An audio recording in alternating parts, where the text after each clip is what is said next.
అందరికీ నమస్తే. సైన్స్ కాంటెంట్లో భాగంగా యాంత్రిక శాస్త్రానికి సంబంధించినటువంటి ప్రాథమిక అంశాల గురించి మాట్లాడుకోబోతున్నాం.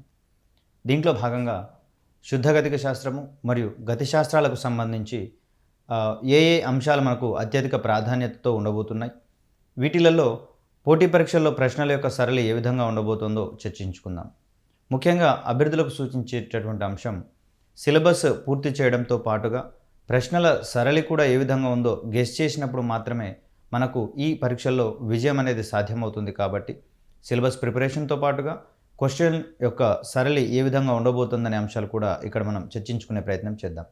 సో దీంట్లో భాగంగా యాంత్రిక శాస్త్రం అనేటటువంటి అంశాన్ని కనుక మనం పరిగణలోకి తీసుకున్నట్లయితే వస్తువులపై బలాల యొక్క ప్రభావాన్ని గురించి చర్చించేటటువంటి శాస్త్రము లేదా అధ్యయనం చేసేటటువంటి శాస్త్రాన్ని మనం ఇక్కడ యాంత్రిక శాస్త్రంగా పేర్కొంటాం. ప్రధానంగా యాంత్రిక శాస్త్రం అనేది రెండు భాగాలుగా మనం ఇక్కడ చూస్తాం. ఒకటి గతి శాస్త్రము, రెండవది స్థితి శాస్త్రం. గమనంలో ఉండే వస్తువులను గురించినటువంటి అంశాలను అధ్యయనం చేసేది గతి శాస్త్రం కాగా, వస్తువుల యొక్క స్థితి ఆధారంగా వాటి యొక్క ప్రభావాలను మరియు ఎఫెక్టుల గురించి చర్చించేటటువంటి శాస్త్రంగా మనం ఇక్కడ స్థితి శాస్త్రానికి సంబంధించినటువంటి అంశాలు చూస్తున్నాం. సో యాంత్రిక శాస్త్రం అనేది ప్రధానంగా మనకు గతి శాస్త్రం మరియు స్థితి శాస్త్రాలకు సంబంధించినటువంటి అంశాలుగా చూస్తాం. అదేవిధంగా గతి శాస్త్రం అనేది ప్రధానంగా బలాల ప్రభావం వలన వస్తువుల యొక్క గమనం ఏ విధంగా మారుతుంది అనేటటువంటి అంశాలను చర్చించడానికి గతి శాస్త్రం గురించి చెప్పుకుంటాం. అదేవిధంగా శుద్ధగతిక శాస్త్రం అనేది గతి శాస్త్రంలో ఒక భాగంగా మనం ఇక్కడ పరిగణిస్తున్నాం. ఈ క్రమంలో వస్తువుల యొక్క గమనాన్ని కారణంతో నిమిత్తం లేకుండా లేదా బలం యొక్క ప్రమేయం గురించి మాట్లాడుకోకుండా చర్చించేటటువంటి ఒక శాస్త్రంగా మనం ఇక్కడ శుద్ధగతిక శాస్త్రానికి సంబంధించినటువంటి భావనలు చూస్తాం. సో శుద్ధగతిక శాస్త్రం అనేది గతి శాస్త్రంలో ఒక భాగంగా చెప్పుకుంటున్నాం. ఈ శుద్ధగతిక శాస్త్రం అనేది వస్తువుల యొక్క గమనాన్ని కారణంతో నిమిత్తం లేకుండా చర్చించేటటువంటి ఒక అంశంగా చూస్తున్నాం. ఈ క్రమంలో మనం కొన్ని రాశులకు సంబంధించినటువంటి అంశాల యొక్క వర్గీకరణ గురించి మనం మాట్లాడుకోవాల్సి వస్తుంది. భౌతిక రాశులన్నింటినీ కనుక మనం పరిగణలోకి తీసుకుంటే వీటిలలో కొన్ని పరిమాణాన్ని మాత్రమే కలిగి ఉంటాయి, మరికొన్ని పరిమాణంతో పాటుగా దిశను కూడా కలిగి ఉంటాయి. సో ఈ విధంగా పరిమాణం మాత్రమే కలిగి ఉండేటటువంటి రాశులు మనం ఇక్కడ అదిశ రాశులు లేదా స్కేలార్ క్వాంటిటీస్గా చెప్పుకుంటాం. అదేవిధంగా పరిమాణము మరియు దిశ రెండూ కలిగినటువంటి రాశులు మనం ఇక్కడ సదిశ రాశులు లేదా వెక్టార్ క్వాంటిటీస్గా మనం ఇక్కడ చెప్పుకుంటున్నాం. సో ఈ క్రమంలో ఈ అంశాలను మరింత క్షుణ్ణంగా మనం అధ్యయనం చేసుకోవడానికి కాను పాదరసం యొక్క సాంద్రత మనకి ఇక్కడ 13.6 గ్రామ్స్ ఫర్ సీసీ లేదా సెంటీమీటర్ క్యూబ్గా మనకి ఇక్కడ తెలుసు. ఈ క్రమంలో పాదరసం యొక్క సాంద్రత అనేది ఏ దిశలో చూసినా ఏ దశలో చూసినా కూడా 13.6 గ్రామ్స్ ఫర్ సీసీ క్యూబ్గా మనం ఇక్కడ సీసీగా చెప్పుకుంటున్నాం లేదా 13.6 గ్రాములు ఫర్ సెంటీమీటర్ క్యూబ్గా చెప్పుకుంటున్నాం. కాబట్టి ఇక్కడ పాదరసం యొక్క సాంద్రతను వర్ణించేటటువంటి క్రమంలో దిశ యొక్క ప్రమేయం లేదు. కాబట్టి ఇక్కడ సాంద్రతను చెప్పే క్రమంలో దిశ అవసరం లేదు కనుక సాంద్రతకు సంబంధించినటువంటి అంశాన్ని మనం ఇక్కడ అదిశ రాశిగా చెప్పుకుంటాం. ఇక్కడ కేవలం పరిమాణం మాత్రమే ఉంది, దిశ అవసరం లేనటువంటి క్వాంటిటీస్ని మనం ఇక్కడ అదిశ రాశులుగా చెప్పుకుంటాం. ఈ క్రమంలోనే మరికొన్ని రాశులను కనుక మనం పరిశీలించినట్లయితే ద్రవ్యరాశి, పొడవు, కాలము మరియు ఘన పరిమాణము, అదేవిధంగా సాంద్రత అనేటటువంటి అంశాలు ఏవి కూడా దిశ మీద ఆధారపడినటువంటి భౌతిక రాశులుగా మనం ఇక్కడ పేర్కొంటాం.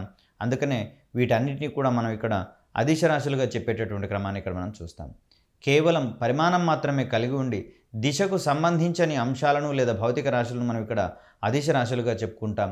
క్రింది వానిలో అదిశ రాశిని గుర్తించండి లేదా సదిశ రాశిని గుర్తించండి అనే ఓరియంటేషన్లో క్వశ్చన్ రావచ్చు, లేదా క్రింది వానిలో అదిశ రాశి కానిదేది లేదా అయినదేది అనే ఓరియంటేషన్లో కూడా మనకి ఇక్కడ క్వశ్చన్ వచ్చే అవకాశాలు ఉన్నాయి. కాబట్టి సో అదిశ రాశికి సంబంధించినటువంటి అంశాలు కనుక మనం పరిశీలించినట్లయితే ద్రవ్యరాశి, పొడవు, కాలము, ఘనపరిమాణము, సాంద్రత మరియు ఉష్ణోగ్రతకు సంబంధించినటువంటి అంశాలు మనం ఇక్కడ అదిశ రాశులకు ఉదాహరణలుగా చెప్పుకుంటాం. ఎందుకంటే వీటికి కేవలం పరిమాణం మాత్రమే ఉంటుంది, దిశ ఉండనటువంటి ఈ రాశులు మనం ఇక్కడ అదిశ రాశులకు ఉదాహరణలుగా మనం చెప్పుకుంటాం. అదేవిధంగా ఏదైనా ఒక భౌతిక రాశిని వర్ణించేటటువంటి క్రమంలో దిశ మరియు పరిమాణము రెండూ అవసరమైనటువంటి స్థితిలో దాన్ని అక్కడ మనం సదిశ రాశి లేక సదిశగా మనం ఇక్కడ పేర్కొంటాం. ఉదాహరణ కనుక మనం గమనించినట్లయితే స్థానభ్రంశము, వేగము మరియు బలం అనేటటువంటివి నిర్ణీత దిశలో పనిచేసేటటువంటి అంశాలుగా ఇక్కడ మనం ప్రస్తావిస్తాం. కాబట్టి వీటిని మనం ఇక్కడ సదిశ రాశులుగా చెప్పుకుంటాం. అనగా స్థానభ్రంశాన్ని కానీ వేగాన్ని కానీ మరియు బలాలను కానీ ఎక్స్ప్లెయిన్ చేసేటటువంటి క్రమంలో వర్ణించేటటువంటి క్రమంలో వీటికి పరిమాణంతో పాటుగా దిశను కూడా మనం పరిగణలోకి తీసుకోవాల్సినటువంటి అవసరం ఎంతైనా ఉన్నట్లుగా మనం ఇక్కడ గమనించాలి. ఇదే క్రమంలో గమనానికి సంబంధించి మరియు నిశ్చల స్థితికి సంబంధించినటువంటి అంశాల మీద గతంలో చాలాసార్లు క్వశ్చన్స్ రావడం జరిగింది.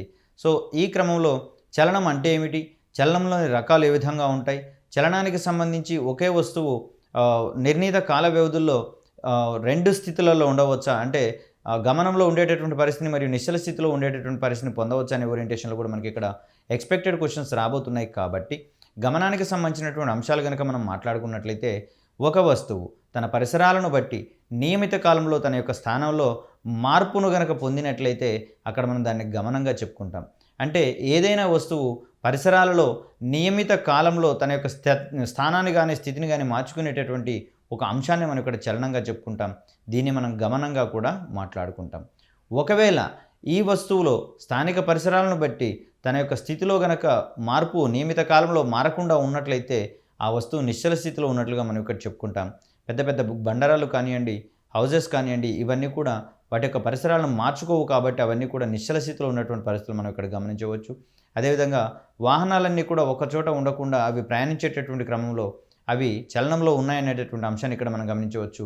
ఇన్ కేస్ వాహనాన్ని కనుక ముందు పార్కింగ్ చేసినట్లయితే దాని యొక్క స్థితిలో మార్పు ఉండదు కాబట్టి పార్కింగ్ చేసినంతసేపు అది నిశ్చల స్థితిలో ఉన్నట్లుగానే మనం భావించాల్సి వస్తుంది.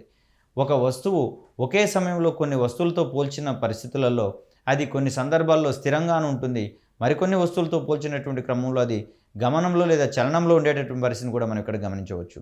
ఇక్కడ వస్తువు అనేది ఒకే సమయంలో నిర్ణీత వస్తువులతో పోల్చినటువంటి క్రమంలో అది ఒకే సమయంలో చలన స్థితిలో ఉన్నట్లుగాను, అదేవిధంగా నిశ్చల స్థితిలో ఉండేటటువంటి పరిస్థితులను కూడా మనం ఇక్కడ గమనించవచ్చు.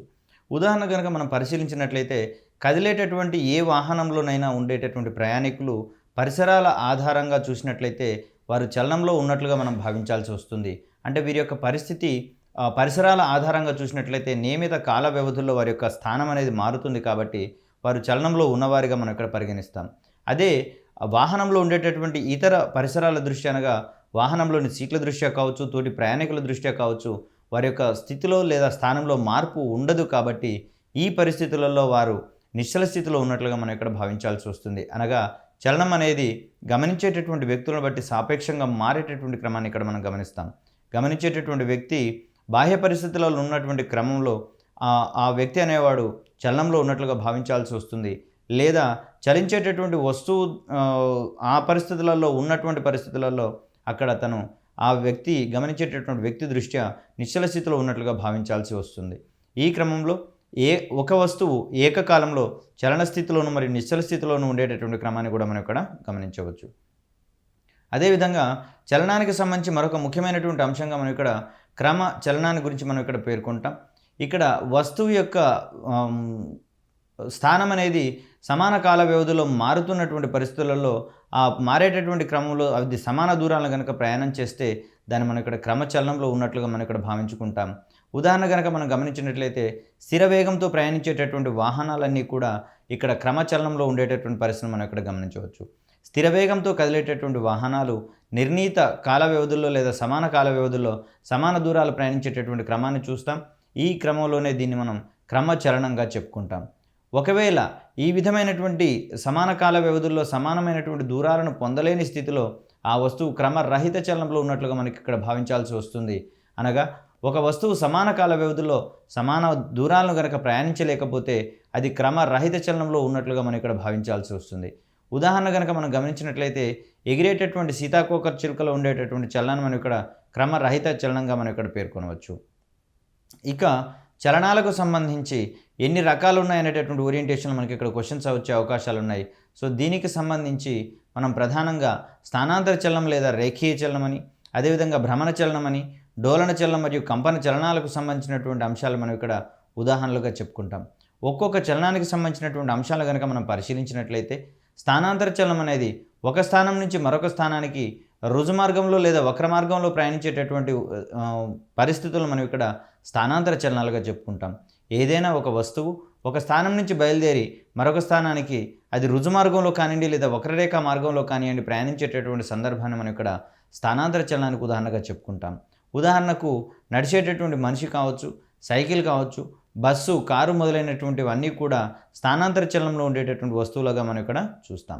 అదేవిధంగా మరొక ముఖ్యమైనటువంటి చలనాన్ని కనుక మనం పరిశీలించినట్లయితే భ్రమణ చలనానికి సంబంధించినటువంటి అంశాలు మనం ఇక్కడ పరిశీలించాల్సి ఉంటుంది.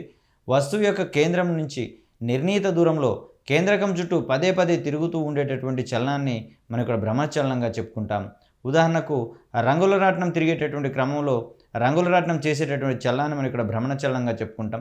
అదేవిధంగా ఫ్యాన్కి సంబంధించినటువంటి చలనము, గడియారంలోని ముళ్ళు చేసేటటువంటి చలనాలు, వీటన్నింటిని కూడా మనం ఇక్కడ భ్రమణ చలనాలకు ఉదాహరణలుగా మనం ఇక్కడ చెప్పుకుంటాం. ఈ క్రమంలోనే మరొక చలనానికి సంబంధించినటువంటి రకాన్ని కనుక మనం పరిశీలించినట్లయితే డోలన చలనానికి సంబంధించినటువంటి ఉదాహరణల గురించి చెప్పుకుంటాం. ఈ డోలన చలనాన్ని మొట్టమొదటిసారిగా గెలీలియో అనేటటువంటి శాస్త్రవేత్త గమనించినటువంటి అంశాన్ని ఇక్కడ మనం చూడవచ్చు. సో పలు పరిశీలనల తర్వాత గెలీలియో డోలన చలనాలు లేదా కంపన చలనాలకు సంబంధించినటువంటి అనేకమైనటువంటి అంశాలు వివరించిన క్రమాన్ని చూస్తాం. వస్తువు ఒక మధ్యస్థానం నుంచి ఇరువైపులా పదే పదే చలించేటటువంటి క్రమంలో ఆ చలనాన్ని మనం ఇక్కడ డోలన చలనంగా చెప్పుకుంటాం. ఇక్కడ గెలీలియో అనేటటువంటి శాస్త్రవేత్త ఒకసారి చర్చికి వెళ్ళినటువంటి పరిస్థితులలో అక్కడ పైకప్పు నుంచి వేలాడదీసినటువంటి క్యాండిల్ నిర్ణీత కాల వ్యవధిలో సమాన దూరాలలో ఊగేటటువంటి క్రమాన్ని గమనించడం జరిగింది. సో అక్కడ డోలన చలనానికి సంబంధించినటువంటి ప్రాథమిక అంశాలు వివరించే క్రమంలో భాగంగా మొట్టమొదటిగా ప్రయోగాలు చేసినటువంటి శాస్త్రవేత్తగా మనం ఇక్కడ గెలీలియోని గుర్తుంచుకుంటాం. అదేవిధంగా కంపనానికి సంబంధించినటువంటి చలనాన్ని కూడా మనం ఇక్కడ మరొక రకంగా చెప్పుకుంటాం. ఒక కణం స్థిర బిందువు నుంచి లేక దాని యొక్క మధ్యమ స్థానం నుంచి రుజుమార్గంలో ముందుకు వెనుకకు కదిలేటటువంటి చలనాన్ని మనం ఇక్కడ కంపన చలనంగా చెప్పుకుంటాం. సో ఈ కంపన చలనానికి సంబంధించినటువంటి ఉదాహరణలు కనుక మనం పరిశీలించినట్లయితే వీణ, గిటార్ వంటి తీగ వాయిద్యాలలో ఆ తీగలను కంపింపజేసినటువంటి క్రమంలో అవి చేసేటటువంటి చలనము, అదేవిధంగా తుమ్మెద, ఝంకారం వంటి అంశాలు కూడా మనకి ఇక్కడ కీటకాల యొక్క రెక్కల కదలికలు అనేవి కూడా మనకి ఇక్కడ ఈ కంపన చలనాలకు సంబంధించినటువంటి ఉదాహరణలుగా మనం ఇక్కడ చూస్తాం. ఇక్కడ స్థానాంతర చలనానికి సంబంధించినటువంటి అంశాలు కనుక పరిశీలించినట్లయితే స్థానాంతర చలనం అనేది రెండు రకాలుగా ఉండేటటువంటి పరిస్థితిని ఇక్కడ మనం చూస్తాం. అది సరళ రేఖీయ చలనం మరియు వక్ర రేఖీయ చలనాలుగా మనం ఇక్కడ చెప్పుకుంటాం. స్థానాంతర చలనంలో ఉన్నటువంటి వస్తువు యొక్క పథము సరళ రేఖా మార్గంలో ఉన్నట్లయితే ఆ చలనాన్ని ఇక్కడ మనం సరళ రేఖీయ చలనంగా చెప్పుకుంటాం. ఇక్కడ తిన్నని రైలు పట్టాలపై ప్రయాణించేటటువంటి రైలు బండిని ఇక్కడ స్థానాంతర చలనానికి సంబంధించినటువంటి ఉదాహరణగా మనం ఇక్కడ చెప్పుకోవచ్చు. ఇక్కడ స్థానాంతర చలనంలో ఉండేటటువంటి వస్తువు యొక్క పథం అనేది వక్రరేఖా మార్గంగా కనుక ఉన్నట్లయితే ఆ వస్తువు యొక్క పథాన్ని మనం ఇక్కడ వక్ర రేఖీయ చలనంగా చెప్పుకుంటాం. ఉదాహరణకు మలుపులలో ప్రయాణించేటటువంటి వాహనాలు, కార్లు కావచ్చు, బైకులు కావచ్చు, సైకిల్ కావచ్చు, ఇవన్నీ కూడా వక్ర రేఖీయ చలనంలో ఉండేటటువంటి పరిస్థితులుగా మనం ఇక్కడ గమనించవచ్చు. అదేవిధంగా కదిలేటటువంటి రైలు చక్రాల యొక్క అంశము కదలికలు లేదా చలనాన్ని కనుక మనం పరిశీలిస్తే అది భ్రమణ చలనంలోను మరియు స్థానాంతర చలనంలోనూ ఉండేటటువంటి క్రమాన్ని కూడా మనం ఇక్కడ గమనించవచ్చు. చలనాల గురించి మాట్లాడుకునేటటువంటి క్రమంలో కొన్ని వస్తువులు వాటి యొక్క చలనాలను పరిశీలించినట్లయితే అది ఏ వస్తువు యొక్క చలనము ఏ రకంగా ఉంది అనే ఓరియంటేషన్లో మనకి ఇక్కడ క్వశ్చన్ వచ్చేటటువంటి అవకాశాలు ఉన్నాయి. కాబట్టి ఇక్కడ ఊగేటటువంటి ఊయలకు సంబంధించినటువంటి చలనాన్ని కనుక మనం పరిశీలించినట్లయితే అది డోలన చలనంలో ఉన్నట్లుగా ఇక్కడ మనం గమనించవచ్చు.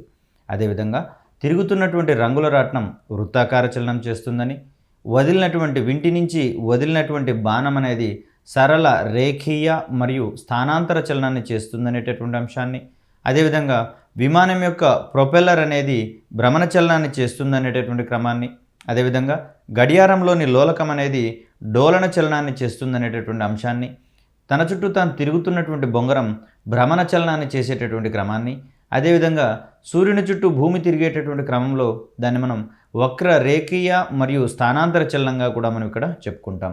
కుట్టు మిషన్లోని సూది అనేది పైకి కిందికి కదిలేటటువంటి క్రమంలో సమాన కాల వ్యవధిలో సమానమైనటువంటి చలనాన్ని చేస్తుంది. కాబట్టి ఈ క్రమంలో దాని యొక్క చలనాన్ని మనం డోలన చలనంగా చెప్పుకుంటాం. కుట్టు మిషన్పై కుట్టేటటువంటి దుస్తువులన్నీ కూడా వాటి యొక్క స్థానం అనేది మారుతూ ఉంటుంది. కాబట్టి స్థానాంతర చలనంలో ఉండే అంశాలుగా పరిగణిస్తాం. అదేవిధంగా క్యారమ్ బోర్డులోని స్ట్రైకర్ని కనుక మనం గమనించినట్లయితే ఇది రేఖీయ చలనంలో ఉండేటటువంటి అంశాన్ని కూడా మనం ఇక్కడ గమనిస్తాం. ఇక కుట్టు మిషన్లోని చక్రం అనేది తన చుట్టూ తను తిరిగేటటువంటి క్రమంలో అది భ్రమణ చలనంలో ఉన్నటువంటి అంశాన్ని, అదేవిధంగా గాలిలో ఎగిరేటటువంటి పక్షి క్రమరహితమైనటువంటి చలనాన్ని, ఎందుకంటే ఇక్కడ నియమిత కాల వ్యవధుల్లో అది సమాన దూరాలని ప్రయాణం చేయలేదు, అదేవిధంగా వక్రరేఖ మార్గంలోనూ స్థిరమైనటువంటి రుజుమార్గంలోనూ పోయేటటువంటి క్రమాన్ని కనుక మనం ఇక్కడ పరిశీలించలేం. కాబట్టి ఈ రకమైనటువంటి చలనాన్ని మనం ఇక్కడ క్రమరహిత చలనంగా చెప్పుకుంటాం.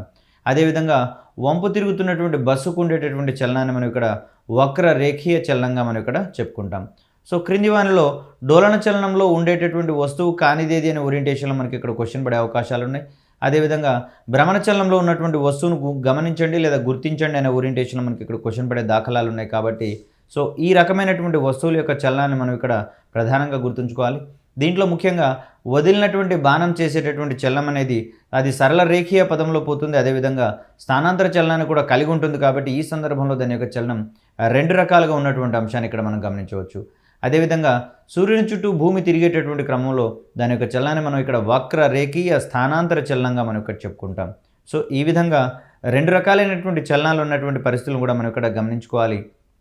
క్రింది వారిలో స్థానాంతర చలనంలో ఉన్న వస్తువును గమనించండి లేదా గుర్తించండి అనే ఓరియంటేషన్లో మనకు ఇక్కడ క్వశ్చన్ పడేటటువంటి దాఖలాలు ఉన్నాయి. ఈ క్రమంలోనే దూరము మరియు స్థానభ్రంశాలకు సంబంధించినటువంటి ప్రాథమిక అంశాల గురించి నేర్చుకోవాల్సినటువంటి అవసరం ఉంది. దూరాన్ని ఏ ఏ పరిస్థితులలో మనం ఇక్కడ పరిగణించుకుంటాము, స్థానభ్రంశానికి సంబంధించి ఈ రెండింటి మధ్య ఏ విధమైనటువంటి వైరుధ్యాలు ఉన్నాయనేటటువంటి ఓరియంటేషన్లో మనకి ఇక్కడ క్వశ్చన్ పడే అవకాశం ఉంది. కాబట్టి దూరము లేదా పథం పొడవు లెంత్ ఆఫ్ పాత్ అనేటటువంటి అంశంగా ఇక్కడ మనం చూస్తాం. దూరము లేదా పథం యొక్క పొడవు అనేటటువంటి అంశాన్ని కనుక మనం పరిశీలించినట్లయితే వస్తువు ప్రయాణించినటువంటి మార్గం యొక్క మొత్తం పొడవుని ఇక్కడ మనం దూరం లేదా పథం పొడవుగా చెప్పుకుంటున్నాం. సో వస్తువు ప్రయాణించేటటువంటి మార్గం యొక్క టోటల్ లెంత్ని కనుక మనం క్యాలిక్యులేట్ చేసినట్లయితే ఆ విలువను వచ్చినటువంటి విలువను మనం వస్తువు ప్రయాణించినటువంటి దూరము లేదా అది ప్రయాణించినటువంటి పథం యొక్క పొడవుగా మనం ఇక్కడ పరిగణించుకుంటాం. సో ఈ క్రమంలో దిశతో నిమిత్తం లేదు కాబట్టి కేవలం పరిమాణాన్ని మాత్రమే కలిగి ఉంది కాబట్టి ఈ సందర్భంలో మనం ఇక్కడ దూరాన్ని ఒక అదిశ రాశికి సంబంధించినటువంటి అంశంగా చెప్పుకుంటాం. అదేవిధంగా దూరం అనేది ఎల్లప్పుడూ ధనాత్మకంగా ఉండేటటువంటి ఒక అంశంగా మనం ఇక్కడ గమనించవచ్చు. ఇక్కడ దూరానికి సంబంధించినటువంటి ఎస్ఐ ప్రమాణాలకు సంబంధించి మీటర్గా మనం చెప్పుకుంటాం. క్రింది వానిలో దూరం యొక్క ఎస్ఐ ప్రమాణాన్ని గుర్తించండి అనే ఓరియంటేషన్లో కనుక క్వశ్చన్ వస్తే దానికి మనం సమాధానంగా మీటర్ గురించి చెప్పుకుంటాం. ఒకవేళ స్థానభ్రంశాన్ని కనుక మనం ఇక్కడ డిఫైన్ చేయాల్సి వస్తే ఒక వస్తువు యొక్క తొలి స్థానము మరియు తుది స్థానం మధ్య ఉండేటటువంటి ఒక కనిష్ట దూరాన్ని మనం ఇక్కడ స్థానభ్రంశానికి సంబంధించినటువంటి అంశంగా ఇక్కడ మనం చెప్పుకుంటాం. అంటే ఇక్కడ వస్తువు ఎంత దూరము ప్రయాణించినా కూడా అక్కడ తుది స్థానము మరియు తొలి స్థానం మధ్యలో ఉండేటటువంటి కనిష్ట దూరాన్ని మనం ఇక్కడ స్థానభ్రంశంగా చెప్పుకుంటున్నాం. ఈ క్రమంలో దూరం అనేది మన ఇక్కడ స్థానభ్రంశం కంటే ఎక్కువగా ఉండేటటువంటి క్రమాన్ని ఇక్కడ మనం గమనిస్తాం లేదా సమానంగా ఉండేటటువంటి అంశాన్ని కూడా మనం ఇక్కడ గమనిస్తాము. ఇక్కడ సమానంగా ఉండేటటువంటి సందర్భము అక్కడ వస్తువు అనేది రేఖీయ మార్గంలో ప్రయాణించినటువంటి సందర్భంలో అక్కడ దూరము మరియు స్థానభ్రంశం అనేవి రెండు సమానంగా ఉంటాయి అనేటటువంటి ఓరియంటేషన్ ఇక్కడ మనం గమనించుకోవాలి. స్థానభ్రంశం అనేది ఈ క్రమంలో చూసినట్లయితే దిశతో నిమిత్తం ఉన్నటువంటి అంశంగా పరిగణిస్తాం కాబట్టి దీన్ని ఒక సదిశ రాశిగా చెప్పుకుంటాం. ఇది ఇక్కడ స్థానభ్రంశం అనేది ఎల్లప్పుడూ ఒక వస్తువు యొక్క తొలి స్థానం నుంచి తుది స్థానం వైపుకే ఉంటుంది కాబట్టి నిర్ణీత దిశలో ఉండేటటువంటి ఒక అంశంగా దీన్ని పరిగణిస్తున్నాం కాబట్టి స్థానభ్రంశాన్ని ఈ సందర్భంలో మనం ఒక సదిశ రాశిగా పరిగణిస్తున్నాం. స్థానభ్రంశం యొక్క పరిమాణం అనేది ఎల్లవేళలా దూరానికి సమానం కావచ్చు లేదా తక్కువగా ఉండేటటువంటి క్రమాన్ని ఇక్కడ మనం చూస్తాం. ఏ పరిస్థితుల్లో అయితే ఇక్కడ వస్తువు అనేది సరళరేఖ మార్గంలో ప్రయాణించినటువంటి క్రమంలో ఈ సందర్భంలో మాత్రమే స్థానభ్రంశం మరియు దూరము రెండు సమానంగా ఉంటాయనేటటువంటి అంశాన్ని ఇక్కడ మనం గుర్తుంచుకోవాలి. ఇక్కడ ఏ సందర్భంలో వస్తువు యొక్క స్థానభ్రంశం మరియు దూరం అనేవి రెండు సమానం అవుతాయనే ఓరియంటేషన్ మనకి ఇక్కడ క్వశ్చన్ పడవచ్చు. ఈ సందర్భంలో వస్తువు అనేది సరళ రేఖా మార్గంలో కేవలం ఒకే డైరెక్షన్లో లేదా ముందు వైపుకు మాత్రమే ప్రయాణించినటువంటి క్రమంలో స్థానభ్రంశం మరియు దూరం అనేవి రెండు కూడా సమానంగా ఉంటాయి. మిగిలిన అన్ని పరిస్థితులలో స్థానభ్రంశం యొక్క విలువ అనేది దూరం యొక్క విలువ కంటే తక్కువగా ఉండేటటువంటి క్రమాన్ని ఇక్కడ మనం గమనించవచ్చు. సో దీనికి ప్రధానమైనటువంటి కారణంగా స్థానభ్రంశం అనేది ముందు దిశలో వెళ్ళినటువంటి క్రమంలో పాజిటివ్గా తీసుకుంటాం. వస్తువు అనేది కొంత దూరం ముందుకు వెళ్ళిన తర్వాత వెనక్కి మరలినటువంటి క్రమంలో దాని యొక్క దూరాన్ని మనం ఇక్కడ లేదా పొడవుని అక్కడ నెగిటివ్గా తీసుకుంటాం. కాబట్టి ఈ సందర్భంలో వాస్తవమైనటువంటి దూరం కంటే స్థానభ్రంశం అనేది చాలా తక్కువగా ఉండేటటువంటి ఒక అంశంగా మనం ఇక్కడ గమనించుకోవచ్చు. అదేవిధంగా దూరము అనేది సరళరేఖ మార్గంలో ఉన్నటువంటి క్రమంలో స్థానభ్రంశం కూడా దూరానికి సమానం అవుతుందని, ఒక గమన మార్గానికి స్థానభ్రంశం 0 అయినా కూడా దూరం అనేది శూన్యం కాదు అనేటటువంటి అంశాన్ని ఇక్కడ మనం గమనించవచ్చు. ఒక వస్తువు ప్రయాణించేటటువంటి క్రమంలో నిర్ణీత దిశ ముందుకు వెళ్ళిన తర్వాత వెనుకకు అదే స్థితికి వచ్చినటువంటి అదే ప్రాంతానికి బయలుదేరినటువంటి ప్రాంతానికి వచ్చినటువంటి క్రమంలో దాని యొక్క స్థానభ్రంశం అనేది 0 అవుతుంది. కానీ అది ప్రయాణించినటువంటి దూరం మాత్రం 0 కానటువంటి అంశాన్ని ఇక్కడ మనం గమనించాలి. సో ఈ క్రమంలోనే దూరము మరియు స్థానభ్రంశాల మాదిరిగానే మరికొన్ని రాశులను మనం ఇక్కడ డిఫైన్ చేసుకోవాల్సినటువంటి అవసరం ఉంది. దీన్ని మనం వడి మరియు స్పీడ్ అనేటటువంటి టర్మ్‌తో చెప్పుకుంటాం. వడి దీన్నే మనం స్పీడ్‌గా చెప్పుకుంటున్నాము. వేగము దీన్ని మనం వెలాసిటీ అనేటటువంటి టర్మ్‌తో ఇక్కడ చెప్పుకుంటాం. సో, వడి మరియు వేగము అనేటటువంటి రాశులను కూడా మనం ఇక్కడ చలనానికి సంబంధించినటువంటి ప్రాథమిక అంశాల్లో భాగంగా నేర్చుకోబోతున్నాం. సో, వడి అనేది ప్రమాణ కాలంలో ఒక కణం ప్రయాణించేటటువంటి మొత్తం దూరాన్ని ఇక్కడ మనం వడిగా మనం ఇక్కడ పేర్కొంటాము. సో, వడికి సంబంధించినటువంటి సమీకరణాన్ని గనక మనం ఇక్కడ ఎస్టాబ్లిష్ చేసుకోవాల్సి వస్తే ప్రయాణించినటువంటి దూరం బై కాలంగా ఇక్కడ మనం వడికి సంబంధించినటువంటి అంశాన్ని పేర్కొంటాం. ఇక్కడ వడి అనేది దూరంతో ఆధారపడినటువంటి అంశం కాబట్టి ఇక్కడ వడి కూడా దూరం మాదిరిగానే ఒక అదిశ రాశిగా మనం ఇక్కడ భావించాల్సి ఉంటుంది. అదేవిధంగా వడి ఎల్లప్పుడూ ధనాత్మకంగా ఉండేటటువంటి ఒక విలువగా మనం ఇక్కడ చూస్తాం. ఈ వడికి సంబంధించినటువంటి ప్రమాణాలు కనుక మనం చెప్పాల్సి వస్తే సెంటీమీటర్ పర్ సెకండ్ లేదా మీటర్ పర్ సెకండ్ అనేటటువంటి అంశాలుగా ఇక్కడ మనం వడికి సంబంధించినటువంటి ప్రమాణాలను పేర్కొంటాం. అదేవిధంగా వేగము అనేటటువంటి అంశానికి సంబంధించినటువంటి భావనలు గమనించినట్లయితే ఒక కణం యొక్క స్థానభ్రంశంలోని మార్పు రేటును ఆ కణం యొక్క వేగంగా మనం ఇక్కడ పేర్కొంటాం.